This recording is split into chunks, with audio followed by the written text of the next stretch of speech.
বাংলাদেশ আমাদের হারিয়ে যাওয়া ভাই, তাদের সঙ্গে আমাদের পুরোপুরি কোঅপারেট করা উচিত। বাংলাদেশকে হারিয়ে যাওয়া ভাই বলে সম্বোধন করলেন পাকিস্তানের উপপ্রধানমন্ত্রী।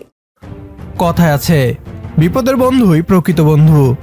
ভারত বাংলাদেশের ঘনিষ্ঠ বন্ধু দাবি করলেও সাম্প্রতিক সময়ে ভারতের আচরণ বলে দিচ্ছে নতুন বাংলাদেশ তাদের সবচেয়ে বড় দুশ্মন।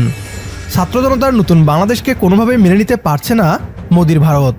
ছাত্র জনতার বাংলাদেশ ভারতের গোলামি করছে না, ভারতকে খুশি করতে নিজেদের স্বাধীনতাকে বিলিয়ে দিচ্ছে না। ফলে এই নতুন বাংলাদেশকে হুমকি ভাবছে ভারত। এমন অবস্থায় বাংলাদেশকে ভাই ডেকে বুকে টেনে নিচ্ছে পাকিস্তান। পাকিস্তানের উপপ্রধানমন্ত্রী বাংলাদেশকে পাকিস্তানের ভাই ডেকেছে। এতে যেন রাতের ঘুম হারাম হয়ে গিয়েছে ভারতীয় পশ্চিমবাংলার মিডিয়ার। এ নিয়ে কি বলছে তারা, আসুন তা দেখি। বাংলাদেশ আমাদের হারিয়ে যাওয়া ভাই, তাদের সঙ্গে আমাদের পুরোপুরি কোঅপারেট করা উচিত। আমরা ওনাদের সঙ্গে মিলে কাজ করতে চাই। রাস্তা যখন এক, তখন মালয়েশিয়ার সঙ্গে ঢাকার ভিজিটও করব। বাংলাদেশে ভিজিট করাটা খুবই গুরুত্বপূর্ণ। বাংলাদেশকে হারিয়ে যাওয়া ভাই বলে সম্বোধন করলেন পাকিস্তানের উপপ্রধানমন্ত্রী। তিনি বলছেন নাকি বাংলাদেশ তাদের হারিয়ে যাওয়া ভাই। পাকিস্তানের সঙ্গে রক্তক্ষয়ী লড়াই করেই বাংলাদেশ স্বাধীন হয়েছিল। সেই পাকিস্তানের সঙ্গে দৃঢ় সম্পর্কে আগ্রহী ইউনূস প্রশাসন। গত 5ই আগস্ট কোটা সংস্কার আন্দোলনের জেরে বাংলাদেশ ছেড়ে পালিয়েছেন হাসিনা। তারপরেই মোহাম্মদ ইউনূসের নেতৃত্বে বাংলাদেশে অন্তর্বর্তী সরকার তৈরি হয়। তারপর থেকেই হিন্দু সহ সংখ্যালঘুরা আক্রান্ত হয়ে যাচ্ছেন। 5 মাসের মধ্যে ফের উত্তপ্ত হয়ে উঠেছে বাংলাদেশ। এই অবস্থায় পাকিস্তানের সঙ্গে বন্ধুত্ব করতে উঠে পড়ে লেগেছে ইউনূস। পাকিস্তানও চাইছে বাংলাদেশের সঙ্গে হাতে হাত মিলিয়ে ভারতকে প্যাঁচে ফেলতে। এই অবস্থায় পাকিস্তানের উপপ্রধানমন্ত্রী তথা বিদেশমন্ত্রী ইসহাক দার বলেন, সদ্য আমি যখন কায়রোতে ছিলাম, বাংলাদেশের বর্তমানে চিফ এক্সিকিউটিভ মোহাম্মদ ইউনূস, তাকেও ওখানে আমন্ত্রণ জানানো হয়েছিল।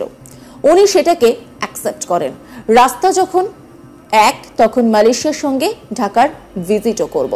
বাংলাদেশে ভিজিট করাটা খুবই গুরুত্বপূর্ণ। বাংলাদেশ আমাদের হারিয়ে যাওয়া ভাই, তাদের সঙ্গে আমাদের পুরোপুরি কোঅপারেট করা উচিত। আমরা চাই ওনাদের সঙ্গে মিলে কাজ করতে। ইসহাক দার তিনি কি বলছেন শোনাব আপনাদের।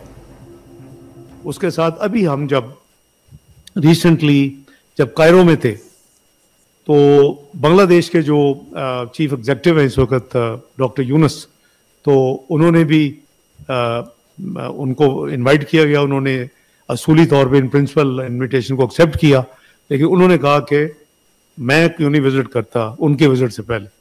तो चूंकि रास्ता एक ही है, तो मैं जाते ही आते डेट्स वर्कआउट हो रही हैं कि मलेशिया के साथ मैं इंशाअल्लाह ढाका की विजिट भी करूँगा।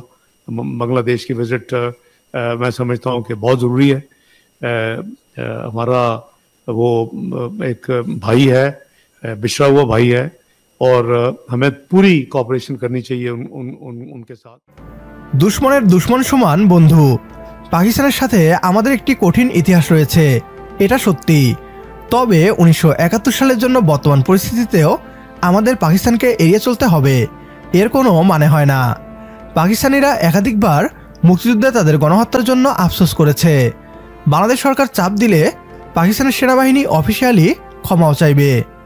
একসময় জাপান এবং আমেরিকা ছিল কট্টর দুশ্মন, আজ দুই দেশ ঘনিষ্ঠ বন্ধু। পররাষ্ট্রনীতিতে একটা কথা রয়েছে, কোনো দেশ সবসময়ই বন্ধু হয় না, আবার সবসময় দুশ্মনও হয় না।